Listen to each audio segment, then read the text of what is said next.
일단은 기본적으로 결혼을 했지만 출산을 하지 않는 딩크족들, 이런 분들을 이게 이제 그냥 농담이 아니라 정말 이제 기저귀값 분유값도 꽤 큰 부담이 되고 사회의 문제가 된 거예요. 안녕하세요. 상쾌한 배변 배진성 변호사입니다. 오늘은 그 MZ 세대들은 왜 출산을 안 하는가, 요거에 대해서 좀 얘기를 나눠보려고 하는데요. 여러분들도 잘 아시겠지만 우리나라의 2024년 출산율이 0.73명으로 거의 전 세계 꼴찌라고 합니다. 이거 사실은 굉장히 심각한 문제인데, 일단은 기본적으로 결혼을 했지만 출산을 하지 않는 딩크족들, 이런 분들을 쉽게 찾아볼 수 있습니다. 저는 제 주위에 이런 분들이 꽤 많이 있더라고요. 그래서 이제 그런 분들과 얘기를 나눠보면은, 첫 번째는 바로 이제 경제적 이유, 그리고 두 번째는 출산을 해야 될 필요성을 느끼지 못하는 것.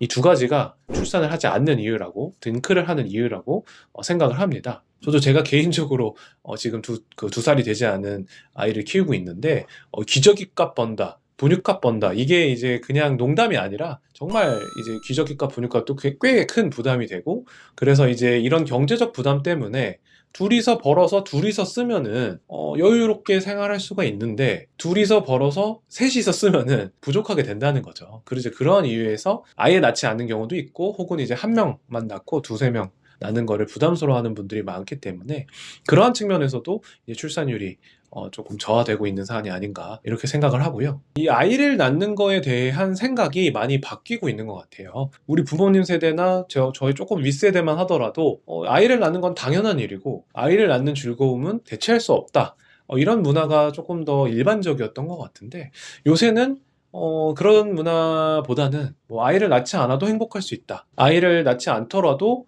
둘이서 행복하게 오래 살 수 있다, 이런 분위기가 조금 더 조성이 되고 있는 것 같아요. 아이를 위해서 모든 게 돌아갈 수밖에 없거든요. 그래서 이런 것들이 결국은 개인의 입장에서는 불행할 수도 있다, 이런 입장이 많아지고 있는 거죠. 사실은 저는 개인적으로는 이 아이를 낳는 즐거움은 그런 단점들에도 불구하고 대체할 수 없을 만큼 큰 이제 즐거움과 행복이라고 생각을 하지만, 한편으로는 반대쪽 입장도 너무 이해가 되거든요. 아이를 낳지 않으면 둘이서 행복하게 뭐 해외여행도 마음껏 다니고, 뭐 자신들이 원하는 취미 생활이나 이런 것도 할 수 있는데, 아이를 낳으면 그런 것들을 포기하고 아이를 위해서 살게 되는 게 불행할 수도 있다.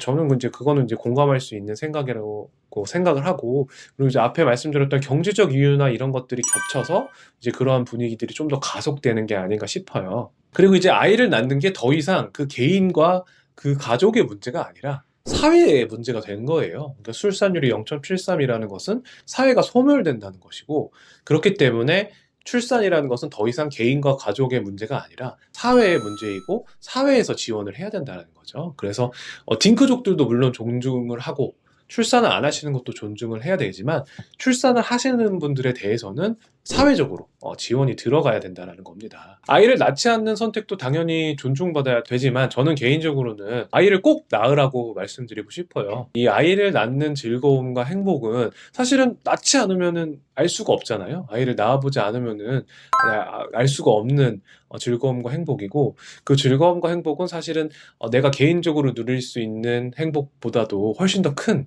그런 감정이라고 생각을 하고, 이게 결국 인간의 본성이거든요. 인간이라는 종족, 동물의 특성상 당연히 번식을 하고, 그 번식에서 즐거움을 느끼도록 설계가 되어 있기 때문에 여러분들도 꼭 아이를 낳아서 그 즐거움을 느낄 수 있도록 하시는 게 좋을 것 같습니다.